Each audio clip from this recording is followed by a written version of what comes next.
Thank you again, and sorry if I caused any concern, but my name is Carla Mitchell, and I'm a program director with Aveshka. And just, as far as it's truly a pleasure to be here. So definitely appreciate it. And so what I will do is just dive right in and just tell you a little bit more about Aveshka and what we do. Okay. So Aveshka is a professional services and information technology firm that provides practical solutions to today's ever increasing risk and challenges. Just recently, Aveshka has been recognized by the Consulting magazine to be among the top 5 small firms to work for. That really means a lot because that's the voices of our employees. And so it just really brings it home. Aveshka provides comprehensive technical and advisory services on health and operational matters that ensure continuity for critical programs during crisis situations as COVID-19. And I know that we know that all too well when it comes to this unprecedented pandemic that we're experiencing right now. Um, we have developed processes for managing public health crises and cultivated a bench of subject matter experts that are closely tied to the scientific and medical partners and trusted authorities. Our deep-rooted expertise and decades of real-world experience, what that does is inform Aveshka for the proven technical and management approach to include focusing on risk management, risk assessment, and evidence-based action to avoid and manage potential liability. We support multiple clients, and you see those listed here briefly, inclusive of federal, state, local, international, and commercial clients, inclusive of law firms. We do have 3 different divisions, and you see as far as it's the consulting, the innovation, and the technology.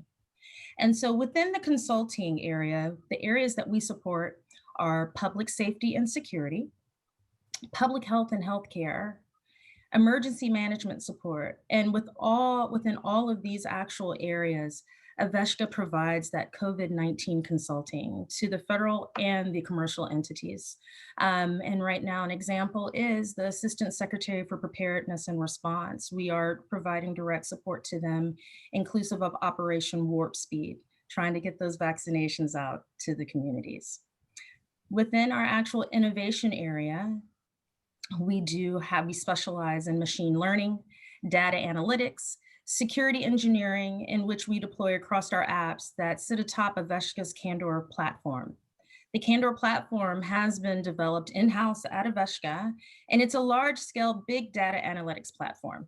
Currently, we're in the process of providing COVID-19 artificial intelligence and machine learning to support IIFX through the Candor platform. Commercial partnerships that have been established are inclusive of Google Cloud, Tableau, Rank One Computing, Virtue. I think the slides are going back. Is there a way we can go back one? And Pivotal. Within technology, we focus on cybersecurity support, customized application, platform, cloud, and software development, program management, technical leadership, business analysis, tech support to various clients. And our clients are like the Department of Health and Human Services, Department of Homeland Security, and the Defense Intelligence Agency. Okay. Thank you. So as far as the partnership with IIFX, we have a great partnership. And our innovation team is currently working with IIFX to create a platform that provides real-time COVID statistics and analytics to provide decision makers in the sport and entertainment industries. In addition, we have many senior executives and employees that work closely with the Institute. For example, we have Dr. Till Jolly, who's the Aveshka's Chief Medical Officer and is an IIFX Distinguished Fellow. He's the chair of the Medical Task Force. He's assisted with the creation of some of the webinars and also moderated some of the panels. At the same time, we do have Andy Weiss, who is the Senior Vice President for Growth and Operations. He's a task force member. And then also we do have Shannon Vaughn, who is the Aveshka Chief Innovation Officer.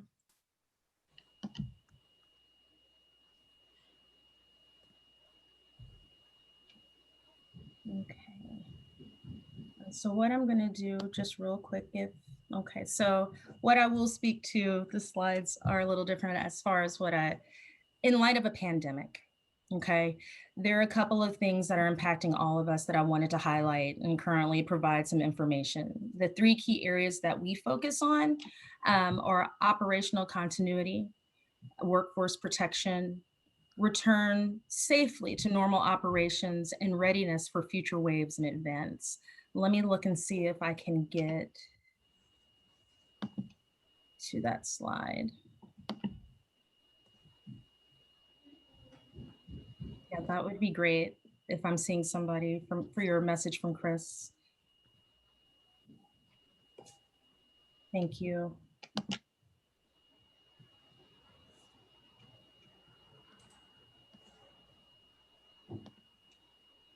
I appreciate that.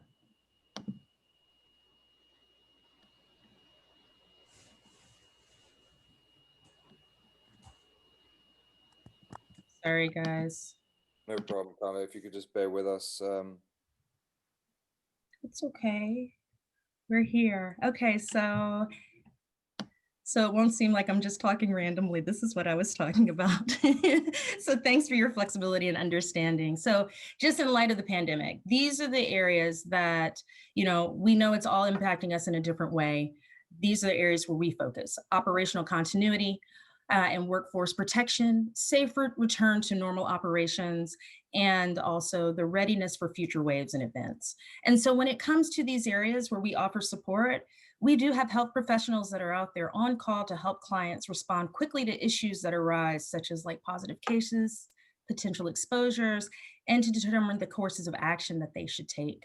Also, providing critical workplace and health and safety guidance. For example, when it comes to the actual workplace within itself, what type of assessments for cleaning, HVAC procedures, guidance on signage. And we know signage is very important, and reconfiguring workspaces just to ensure that the optimal component of social distancing is exhibited. We also interpret essential public health guidance for clients and assist in identifying personal protective equipment, PPE, requirements based on the activities that the workplaces are actually doing and what they plan on taking on. When it comes to safe return to normal operations, I think we all yearn for that. What we do is we conduct site visits to provide specific guidance on improvements for immediate and long-term protection. We design safe spaces in the workplace. We create and recommend testing protocols, travel protocols, what to do when employees are sick, and even visitor logistics. Mostly when people are coming in from out of the country, out of state, putting all of those key infrastructure components in place are essential. Also, we perform risk assessments on a weekly basis to assist and actually assess the transmission of the risk. For each client office location, on site work, we provide epidemiological reports that outline what the precautionary measures are that one should be taking. And then just that continuum, the readiness for future waves and events. We report on disease trends in specific areas. There's the provision of layered protocols for on-site activities based on the prevalence of the disease. And in addition, we offer mid-process reviews for clients to identify those key essential lessons learned to improve the response for future spikes in COVID or whatever they're facing, or the waves that we could be encountering, those residual waves. So before I do wrap up, one thing that I would like to quickly capture are these key components that have Aveshka stand out as being a reliable asset during this uncertain time. We have a team of readily accessible SMEs that are engaged in the COVID-19 response, ranging from clinicians in public health, industrial hygiene, business continuity, and health communications. In addition, we have extensive experience in pandemics and major public health crises such as COVID-19 and SARS, H5N1, MERS, Ebola, and even Zika. With all that being said, we have conducted over 1,000 training and exercises nationwide, working close in coordination with public and private sector stakeholders. And as previously mentioned, Aveshka's Candor platform, and you see a picture of a graphic right here as far as a map. This is still a work in process, but what we are doing, this is an example of an analytical tool utilizing that artificial intelligence and that machine learning and other technologies that support and enhance, expedite decision making. Shannon, again, is working very close with IIFX and has produced something just like this map that captures all the data and offers up-to-date continuous tracking to help make decisions on reopening different venues and how to safely deploy staff. So it has truly again been my pleasure. If you have any questions in regards to what I've spoke on or anything about Aveshka, please don't hesitate to reach out to us. The email is displayed right here. And then also feel free to follow us on Twitter and LinkedIn. Thank you. Thank you very much, Carla, and thank you very much for joining us at Warp Speed. We appreciate that. To our participants, please visit the Aveshka booth in the exhibition area today and tomorrow. You can also set up meetings and chat with Aveshka representatives at their booth. Now we're going to hear from a panel of very distinguished speakers who are very active in the international sports and entertainment industry. Peter Ashwin and Chris Kemp, who are both IIFX affiliates and owners of their own businesses. And we also have Pascal Vio, I believe. Is that correct pronunciation? I hope so. The head of security, safety and services for the Paleo Festival. Welcome to all of you. Our panelists will explore future-proofing events in a post-COVID-19 landscape. The panelists will explore ways to build resilience to future shocks to business operations for sports and entertainment events. At this point, I'll turn proceedings over to Chris Kemp. Could I have control of the screen, please?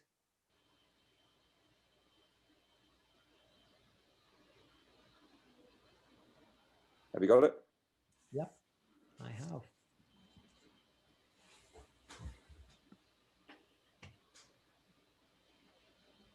I'd like to hand over to Peter Ashwin.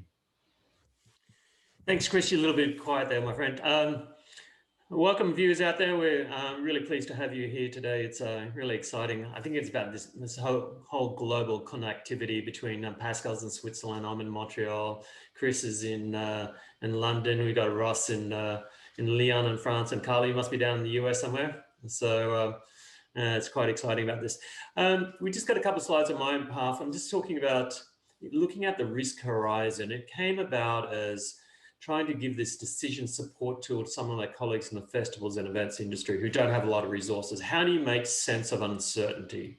Now, how do we link it with business continuity, the risk horizon, and how to, Carla spoke to decision support tools. And this is a really simple tool for people to use key risk indicators, what's happening on the transmission out there and how to link it and making the decisions.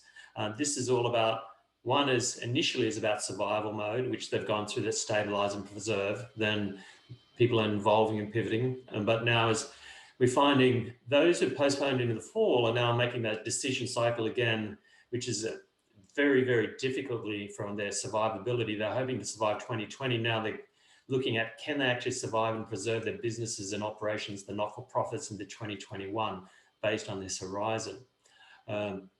What I do is talk to them about some of the key risk indicators about what's changing in the trending, what's going to make the difference about, besides the transmission within the local community of COVID-19, about what is the level of confidence that we can put on this event. And that was based on a couple of things. It's around about guidance from your state and local authorities, what is happening around, obviously the vaccines I'll speak to briefly here, from an operational perspective, not from a medical perspective.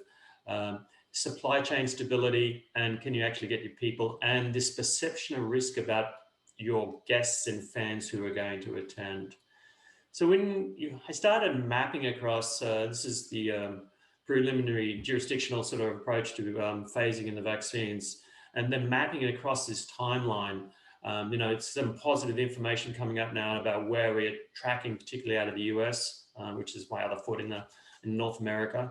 But we know until this is starting the distribution is like, what is the level of confidence that people attend our events? Who's got the demographics and the age groups? Or if you're in a non-for-profits, we rely heavily on volunteers. So if you look at the right-hand side, data from a study out of Washington Street Journal is like, those who are probably less infected but high mortality rate are the ones we really depend on to run some of these festivals or do some of these other jobs we do in the event world and stadiums, etc. So even we may have vaccines, we may have other measures in place, but what is their level of confidence in their perception of risk about coming back to mass gatherings or working in those environments? And that's something that's going to be really difficult. So that's the key thing to think about, is how does that relate to you? And that's very local and regional, what you depend on and what your event is. If you're in festivals and events world, as EDM, people come back earlier, but if you're in the jazz and other different musical festivals with age group and demographics is different, it may not change for a while. And then how do we weather that storm into 2022 and making these key decisions about delay or cancel?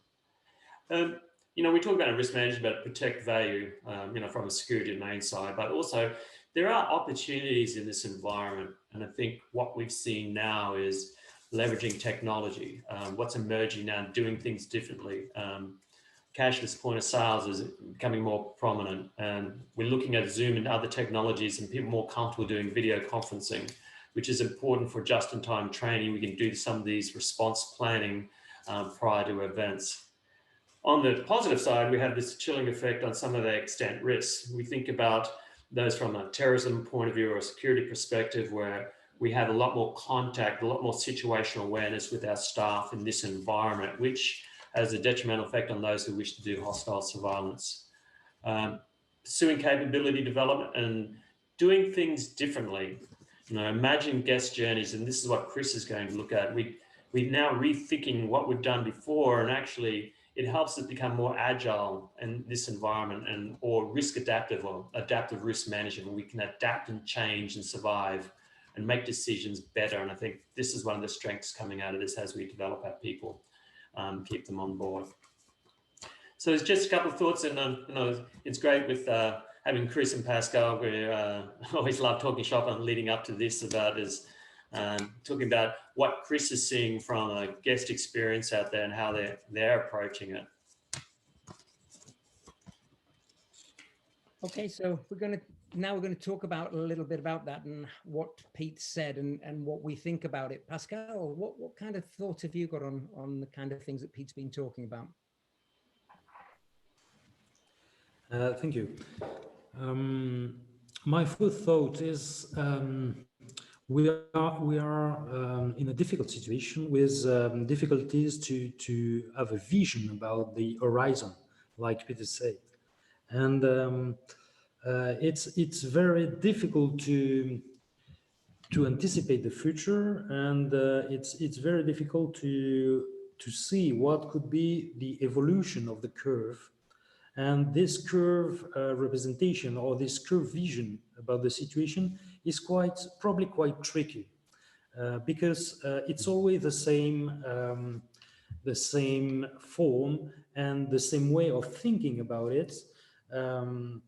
When thinking about time, for example, if we are still in this linear vision of crisis, like this curve that goes down gradually until the epidemic disappears, what if it's not that happened? What if there is a second wave or a third wave, or what's the end of the process actually? And I think we are too much focused on ancient and usual methodologies that doesn't really fit with the very unexpected and with no other experience of this situation. I guess that's a really good point, Pascal, because event planners are typically operational folks are very linear based on how we think, and we've always done it a certain way. We change things a little bit, but now we're throwing that out. And I went back to a model we used in the military, assumption-based planning, which was developed in the RAND Corporation for the US military, to plan under uncertainty, coming up with different options, making assumptions that they may be discarded or they may become fact, but you have to start somewhere and working in this cycle to be able to make a decision on where to go forward. And at least understanding, go back, while we're talking about risk as well, as what is the objectives of your organization and what is the impact if I go option A, option B, or option C, and it might be a hybrid in between. How do you achieve those critical success factors: financial resilience, guest experience, fan experience, what we're talking about, in the institute is doing things differently. And I think that's what's really challenging our teams, the folks out there, and they'll become out of it stronger. And as coming back to being nimble and agile, be able to be more adaptive in the future. Chris. Yeah, I think you're absolutely right, because if you think about this, why have we always done events the same way? Since Greek times, we've been doing things exactly the same kind of venues, and we haven't changed anything. So when you come up against a pandemic, when you try to be agile, you can't be, because you've only done things a certain way. So by reimagining everything that we do and changing the goalposts and moving things around, it starts to make us understand that there are other ways of doing things. One of the things I've noticed in some of the projects, which I'll come on to later, is that people are now starting to think beyond the event. They're starting to think, what if there's another lockdown? What can we then do? How can we then develop that? How can we then make this work for us by just changing some of the elements?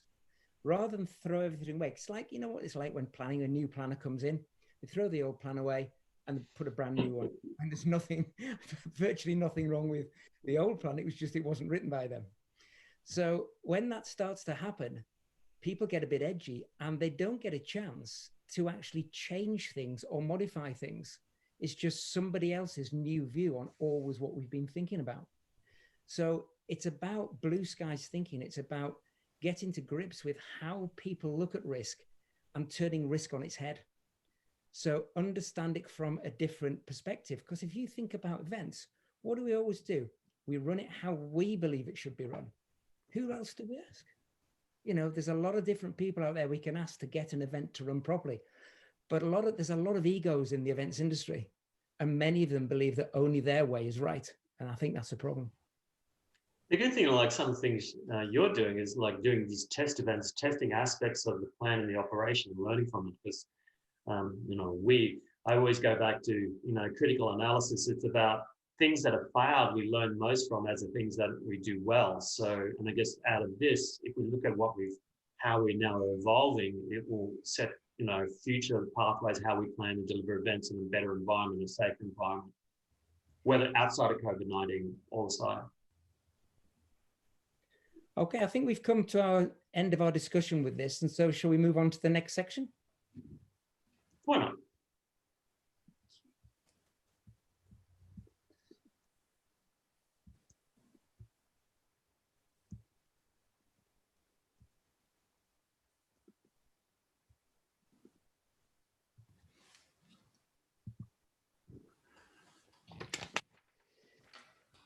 Okay, so I think some of the elements I'm going to talk about today really tie in with what Pete's been talking about. It's about rethinking ingress, circulation, and egress. Places like Battersea Park, where they tried to get a firework event on this year, had some fantastically innovative ideas, like putting a sterile zone around the whole of the park, so that what was happening was that people weren't able to get through that barrier unless they'd been tested before they got there, to try and stop that spread of those elements. And then creating zones inside, rather than having everybody going into one area, zones which were socially distanced, to make sure that people were actually coming in, and also at specific times. So rethinking, how about if we change things? How about if we use time as a key rather than the space itself? And then the creation of specific hospitality areas for each zone, so that everybody going into the zone could see those hospitality areas, which was really, really important. So I think that kind of thing, when you change things, really, really does make it work. So then if I move on slightly, and before COVID came along, we had ingress with touching points. You see people here touching each other, non-distance points. So it was difficult to consider all possible ingress possibilities. But I think when we came into COVID and we realized that these were no longer applicable, so you couldn't touch people, you couldn't stand less than a meter with them, we thought, well, how are we going to get the same number of people through the process, which is quite a difficult thing to do. So the only way that we found to do it in our tests was to create a sterile space of our own making. And that sterile space was really, really important, because what it started to do was change the way that people saw that space, and it changed the way that people queued. So they weren't queuing in the same formations, and they were being controlled. And I think one of the things that really made us think while we were doing these tests was that we had to look at new things, new ideas, and reimagine what was happening. But one thing we did find was that the actual crowd flow was exactly the same as it was pre-COVID. So by giving people more space and more time, we were able to get them through. So the security manager was key because they managed the head of the queue. And this provided that same crowd flow. And it doesn't disrupt the flow, but gave us more opportunities. Things like self-bag search. So either showing you back at the table or actually emptying it out onto the table and repacking it yourself so that the security could see what was in the bag. Didn't take any longer than people trying to push their bag on the table, trying to unzip it, trying to show people, because time and space start to take on a new meaning. And then the temperature testing, through those tests, we found this has got to be outside. So have somebody one side of the sterile space who's coming through, the actual thermometer system, the screen on the other side. So if they had a high temperature, they were immediately taken away to a space rather than allowed into the building where they could bring infection with them. So that changed our ideas of what we do and the space around the outside of the venue. And then this linked on to some work we were doing with football stadia. And with football stadia, we were identifying that in the original layout of a stadia, if you don't have colored zones to where people are going to from the stations, then what you get is a movement of people around the outside of the arena itself, causing the possibility of infection, causing the possibility of mixing movement, causing the possibility of violence.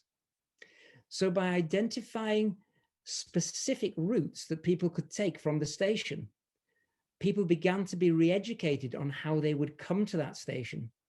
Because if they arrived at that station at the wrong time, in the wrong place, they would have a long walk to get to where they really needed to be. So that changes behaviors, which is really, really important.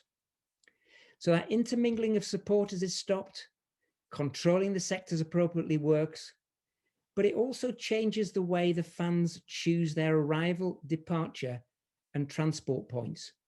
And that's a really important thing, because by doing this, you're changing behaviors, not just the behaviors of how the crowd is behaving around the stadium, but pre-match, where they go to, where they get off, how they move around the stadium. So you can actually plan how you're going to do this in a more developed manner. Okay. So what we're going to do now is we're just going to discuss that for a little bit longer. Pascal, Pete, what kind of things are you thinking? Hey, Chris, I just want to ask you about that. So now the fans and guests have an opportunity to choose the section based on colours in the arrival and departure profile. So in ways it's going to, in your world of crowd safety and crowd management, it's going to, you're actually reducing some of the risks associated with them and giving them a better experience at the same time. Yeah, because it's safety, security and service.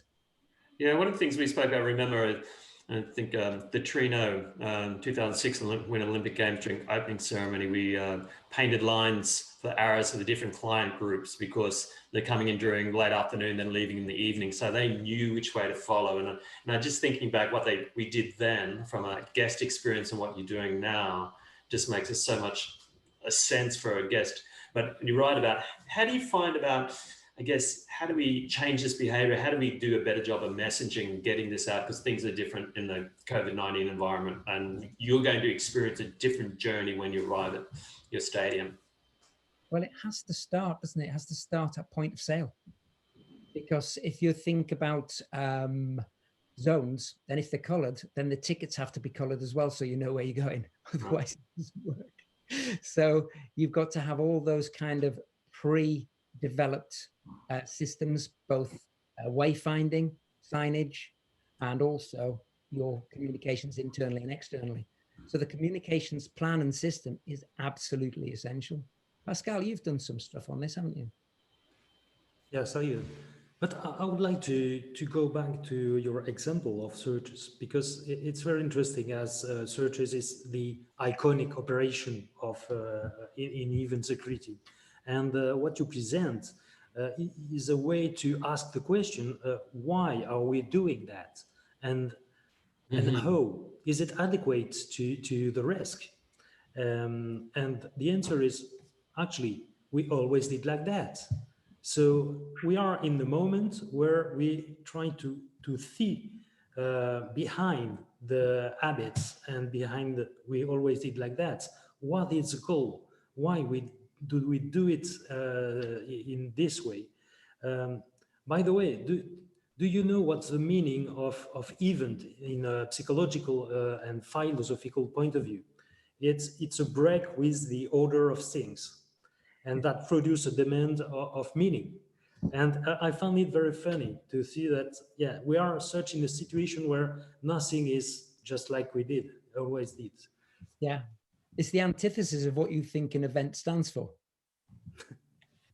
The other thing I like about what you're doing too, Chris, is about creating this stereo bubble outside. But we also know that both from managing from COVID-19, but it's that layered in-depth aspect, the deterrence effect on the security space. Those who wish to do harm is like you're engaging early out, and those are mission focused, as we know, don't want to be engaged, which is adding strength to the security effect and the overlay of the venue. Because while we're in COVID-19 and availability bias is a bias, that's all we think about. We shouldn't lose sight of extent risks that they're under there, and they're not happening right now. So people are forgetting about them because they're so concerned about COVID-19. So I think what you're doing, it actually increases that safety and security. Yeah, I think one of the things that we found is that some football clubs are using a stick rather than a carrot. So for instance, at one club I've been working with, when people come in, what would happen at halftime when people come back into the stadium is that they will have a small number of people will be allowed to have food and beverages. So they will be able to have hospitality suite, but they'll all go to the same place.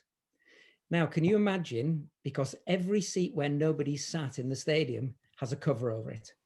And when they come out of that, do you think they're all going to go back and sit in the seat that they came from? Or do you think they're just going to go down and sit in the one closest to the game? And I mean, so what the stick that's been put in is, if you do not comply, you have your season ticket taken off you and you are banned from the stadium. So by doing that, you're immediately setting out your stall that we're taking no nonsense. Because if you don't abide by the rules, that's the challenge. Removing excuses, which is situational crime prevention technique around that. What have you found around training? Because I'm interested, like when you get someone who's got maybe running a temperature, is there different training for staff? How do you deal with those individuals, that guest experience and that staff experience, about customer facing aspect of that? Right. What we've been looking at, I mean, we've been working with ShowSec, and that's been really interesting because the one key thing is that those people who deal with people in the crowd and people who are queuing have to have the highest level of PPE. So people inside, fine, because people have got through that process. Therefore, you can relax slightly and reduce the PPE. So when people come, they're not looking into the face of somebody who's got a visor on and a mask and thick clothes and gloves. But when you're out there, and if you cause trouble or you've got a problem and somebody's testing positive, then you have to take those people away. So those people are taken away from the area. And this gives confidence to people in the queue because they can see that people are being dealt with. And the reason for this 2 meter square in front of the doors is that you're the only person in that square. That's the person in the crowd when they're coming forward. So if anything's wrong, you're taken away and dealt with, and people think, oh, that's great, because I can see it being done. If anything, if it's me and I'm I'm positive that I'm going to have to leave that area as well. So it's a kind of teaching thing. Mhm. Do you think you could use that at festivals, Pascal? Yeah, probably. Actually, I think that festival can play a role in this situation, because festival produced by itself a very strong feeling of community. So there is a very close proximity between the attendees and the organizers. So we can communicate and we can try to engage the people in order to have a crowd complying with new measurements, probably. But in order to do that, we have to trust the people. They are reasonable, they can reflect, and they will adapt probably their behavior if we provide the right rules. Okay, so let's move on a little bit, and we'll go to Pascal, because I'll have a little bit of time to come back at the end to have a chat, which is good.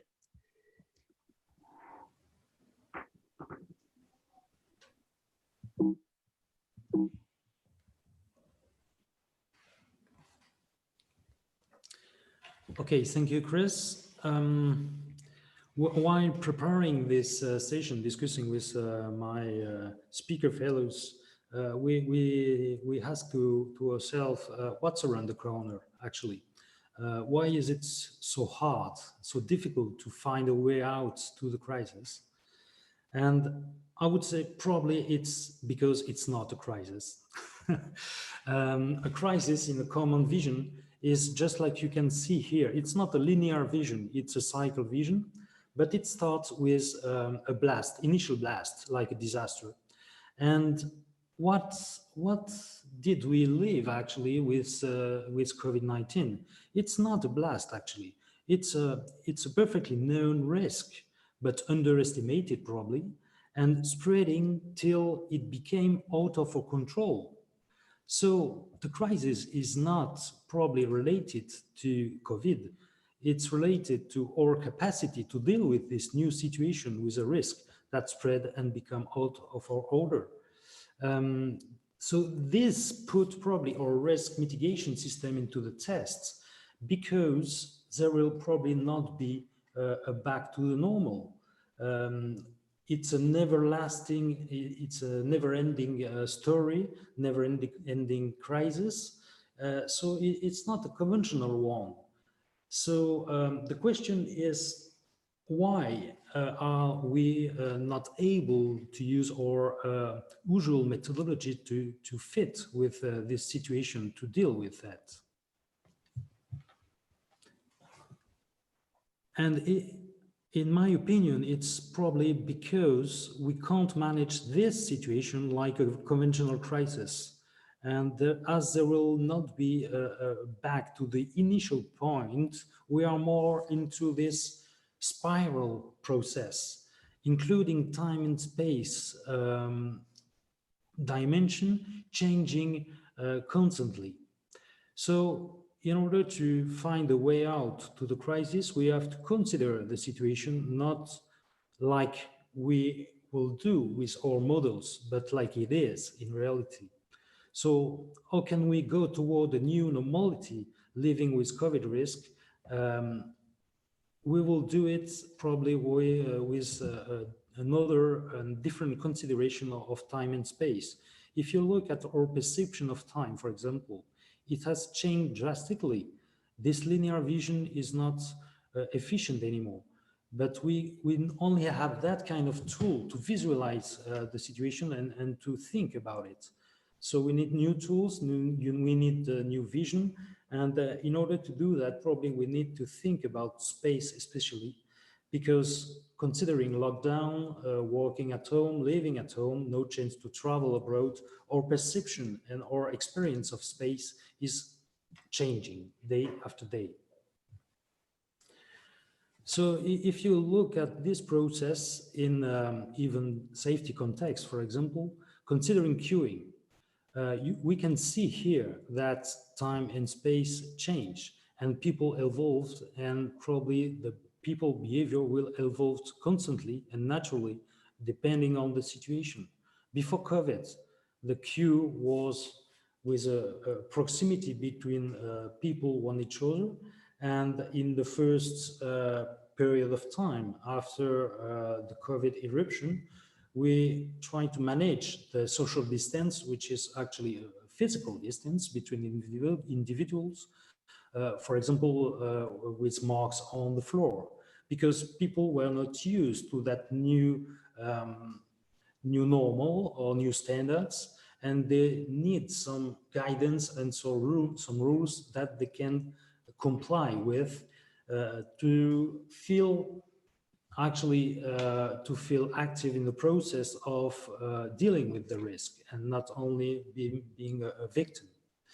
And we can think maybe in the future, people will adapt, and naturally, I think people can adapt to the situation, adapt spontaneous way of queuing with social distancing. If you look at the situation, of course, there is some the minority of people that don't comply with the situation, but the vast majority of people are complying actually.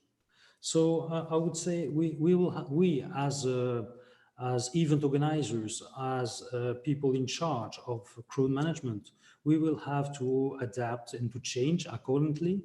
And considering that we are all in the same boat, attendees and organizers, experts and individuals, in order to find a solution with the help of natural adaptation to the environment.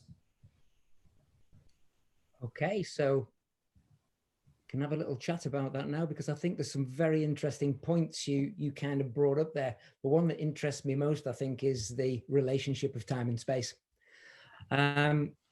Because you're right about linear time. Linear and cyclical time are kind of interchangeable at the moment. I mean, we have our event diaries, which are cyclical, they go throughout the year. We have our events, which are often linear. But what we've also got is we've got a crowd that are all living in different scales of time. So how do we manage a crowd that, if they've been taking psychoactive drugs, for instance, you've got somebody who might be, time may be speeding up for them. The event may be going very quickly. Somebody who's more depressant may be on alcohol. It may be something that's slowing down their perspective. And then somebody who's taking other mind-altering drugs, time may run backwards for them. Yet we believe that somebody can get on that stage and just say, okay, let's all move to the fire exit. Well, everybody's going to be moving at different times. So how are we ever going to manage them? And all the people in our management team all have different perceptions of time as well. And I think you brought that across really importantly. And when we're dealing with COVID, again, people's different perceptions of the timing of things and how things should work is very, very different. Yeah, I agree. Talking about people under drugs or alcohol, it's let's say a common situation. We know that, and we know that it's the behavior is modified by the consumption of drugs and alcohol. But still, considering we are in charge and we are managing crowds and not only individuals, and seeing the issues more globally, probably these people, if they are only the few one not to comply with the rule, we will manage and we will fix that. It's not an issue, but at that point we need to think about the majority of the population and how to provide, as I said, clear guidance, a protocol, but not forcing people to adapt, but following the natural adaptation of the people and of the population. Hey, Pascal, what intrigues me is around the business continuity cycle, and I think a lot of event organisers, are constrained by resources, besides professional sport leagues and stadiums and so. Have you found, like from your experience now, we've gone from this being very reactive, but do you think we're going to emerge out of this as an industry becoming better prepared, so we're actually preparing and mitigating than being able to respond in this cycle? Because we know from business continuity, the response cycle, the better prepared teams are, how long that crisis goes on for, it will be, there's a correlation between the two. This is a very interesting question. talking about business continuity, what is business continuity? Is it a way to deal with any situation with efficient and a clear vision about the situation? Probably not. Business mitigation strategy is probably a way to deal with a strong uncertainty and still be able to react and still be able to adapt. And that's why I said it's a complete rethink of our crisis management models that is today in discussion. As I wrote down, if we think that we will completely manage and be able to have the clear vision because we are the leaders and the managers, probably we will fail. And as I said, the question of the vision of time, what's the efficient deadline actually? Is it in 6 months, in 1 year, in 2 years? We don't know. So it's probably tomorrow and the week after.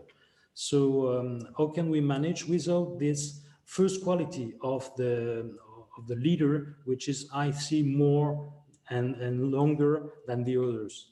Actually, a good manager today and a good crisis manager will be able to see the situation differently from the others and not with this linear cycle or usual representation of crisis. Yeah, I absolutely agree. And I think this is to do with the event planning cycle, because many people believe that we only live in the present. So we live in different presents as present moves along, because the present, according to many scientists, only lasts 3 seconds, the length of a normal sentence. So if you take that into reality, then if you don't plan enough at the beginning, then you've got 3 seconds to make a decision when everything goes belly up. So your future looks pretty bleak if that's the case. But bearing that in mind, how are we going to get people to plan differently and to work in different cycles instead of the same thing every year or the same way every event? Yeah. Because every event is unique. It's shifting that mindset. And I go back to, one of my favorites is Colonel John Boyd from the OODA Loop, observe, orientate, decide, act, this decision-making cycle, how to really to become more, it comes back to this agility. I talk about agility and resilience. I think that's the 2 things for me that come out of this. And mission readiness, being how do we now create teams that are rebuild teams that have gone on furlough, we've lost staff, and then it's a new event, not losing sight of some of the things that you're doing, Chris, is one of those key lessons is about how do we become mission ready again? How do we build that capability within our teams? And you've got to train and test. And quite often we don't want to, as organizers, where do we put money? Not into training, into staff. And it's our third party suppliers such as security, like the Showsec who use. We have to invest in them. And I think, that makes the difference about preparedness, in Pascal's cycle is how do we know we're actually prepared if we don't do something about testing these plans? And that's every time something goes wrong, we know from the Swiss cheese theory of accident causation is like retrospectively, multiple failures along the way, and training is one of those things that inhibits that. It is. And when we were doing all of these tests, we were even testing things that we knew wouldn't work. And the reason testing things that we knew wouldn't work was so we could tell people they didn't work because we had tested them. It wasn't because it was just a futile exercise. It was actually, well, what happens if it does work? Or if this doesn't work, what can we then do? So rather than, we set off with 54 tests, it expanded to about 100 and then reduced to about 30 when we finally got down to the end bit, because there were still things we still had to test to make sure they were working. Even now, I sent the report in about a week ago. And even now I'm thinking of things and we're having to write things into the report as we're moving, because the next thing that's going to come up is how do we get out of COVID? Not how do we get the event ready for COVID? How do we get out of it and how do we ramp down? And I think going back to Pascal, your stretched kind of spiral that you pull out, I think this is, it's a bit like a concertina. You keep doing this with it. It goes from cycle to spiral and sometimes just gets so elongated that it's really difficult to deal with. But if you keep your eye on both elements of it, then you can make that spiral work. And I think it's a really positive thing that you've brought this up. And also, Pete, your risk cycle. You look at what you talked about in your first slide. There has to be a plan. The plan will fail on its first contact with enemy, as we always know, because that's what happens. But it is having the plan there to fail.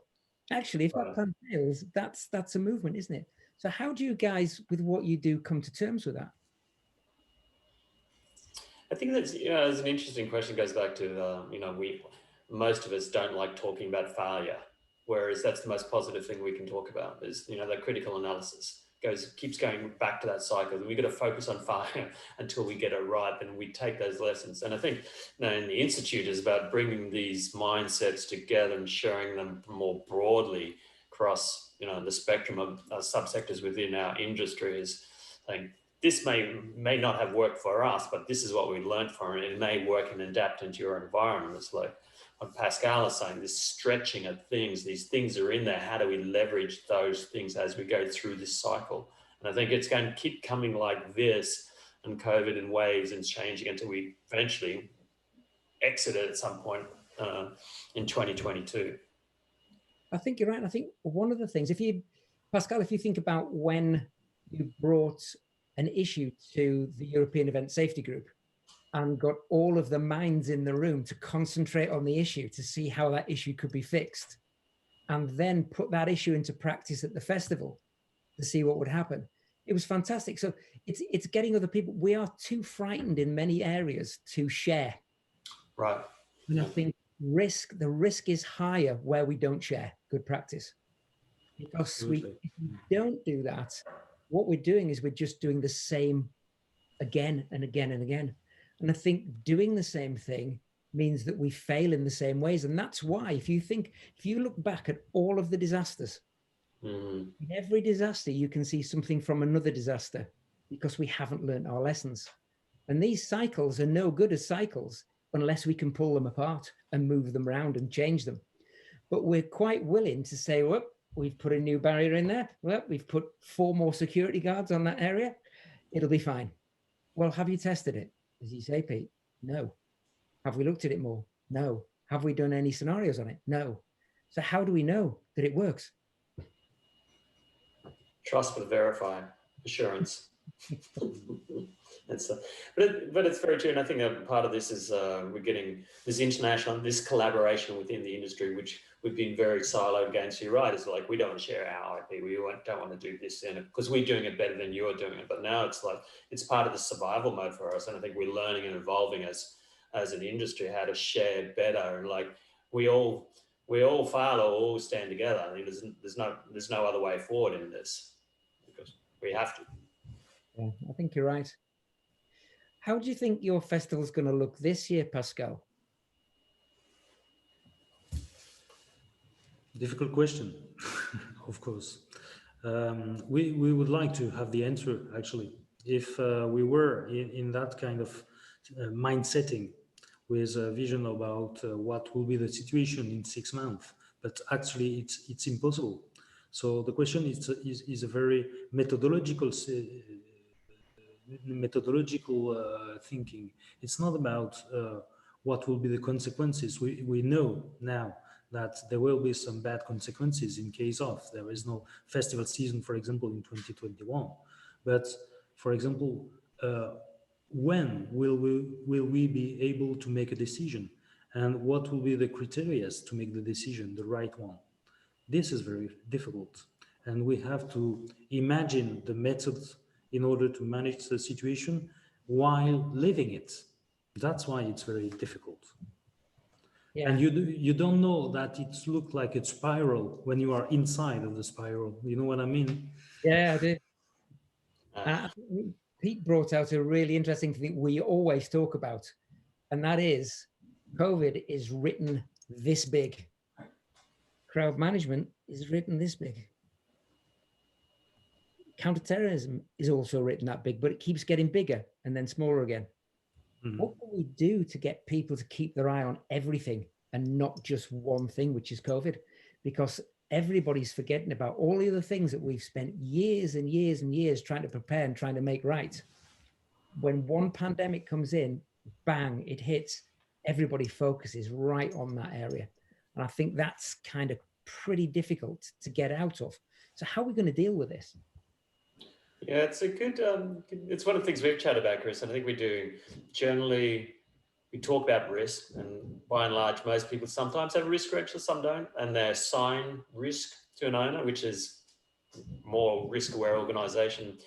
But mapping controls, how to reduce risk, either it's prevented, detected, or respond to it, is what we don't do very well.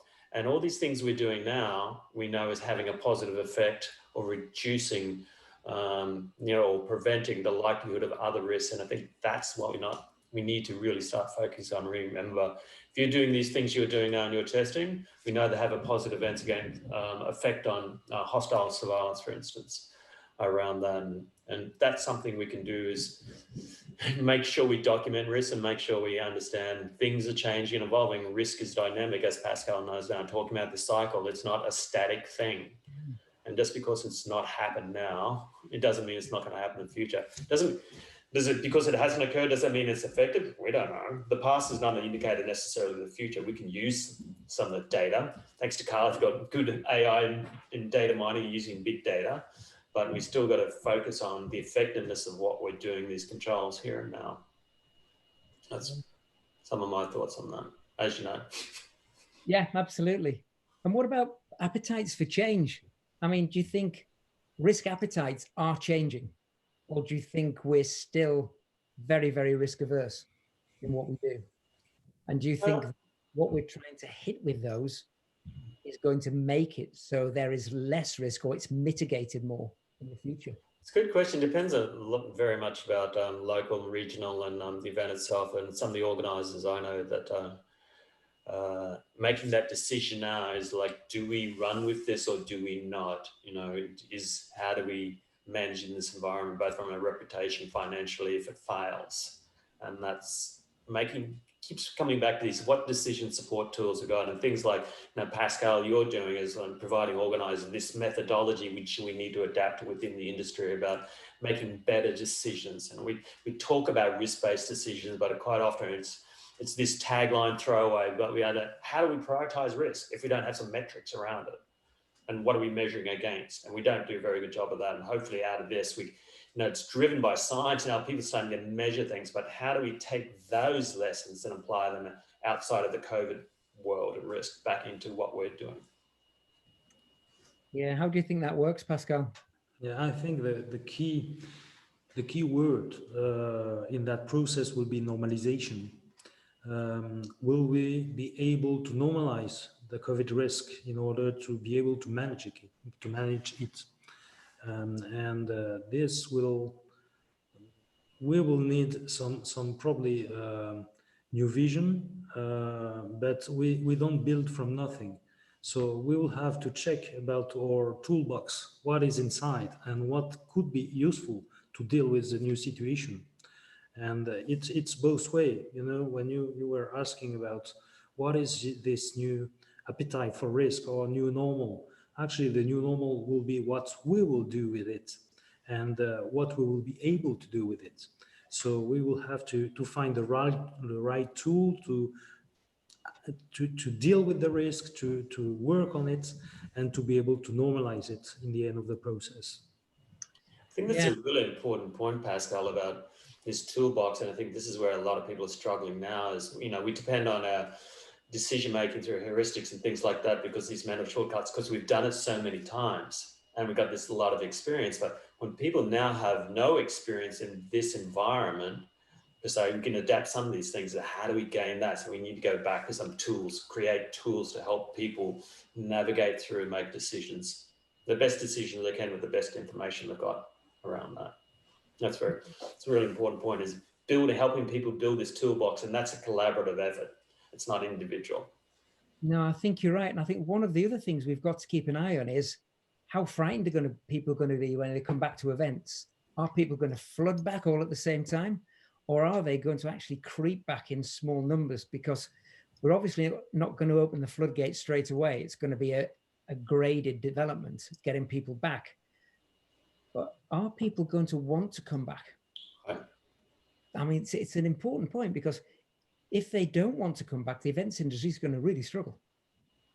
So what can the events industry do if that's the case to bring them back, to make them feel that they need to be back? I mean, we did some work in a series of railway stations, and we went through a whole process of finding out from 3,000 people how good their journey today was. And their journey's got 3 out of 10 into this station. How safe do you feel? It was 7 out of 10. So when we asked them why they felt safe, it was people on the ground, police, and people with high-vis jackets on being there. That's what made them feel safe. So is this about people being there and doing things that's important? Because when we did the research into what people felt about the tests that we did, what was good about the tests, the highest percentage of people thought the best thing that we did was bring in a specific COVID cleaner. And this lady was there the whole time cleaning everything down as we went round. And they said, I felt safe because you had a cleaner in the test. And to me, that makes perfect sense. Yeah.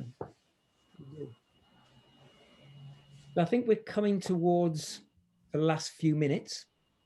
So I think, does anybody want to make final point on anything that they've said? Because we've been through quite a lot today, I think.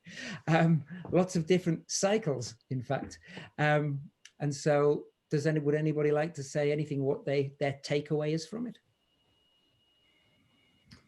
For me, it goes back to that, part of this big mission ready, thinking about how do we become mission ready again for our teams, and getting ready for that, and adopting some of the preparedness out of the cycle from Pascal and what you're doing from that, and saying, okay, got a methodology, now we've got the operational perspective, and bringing those two pieces together.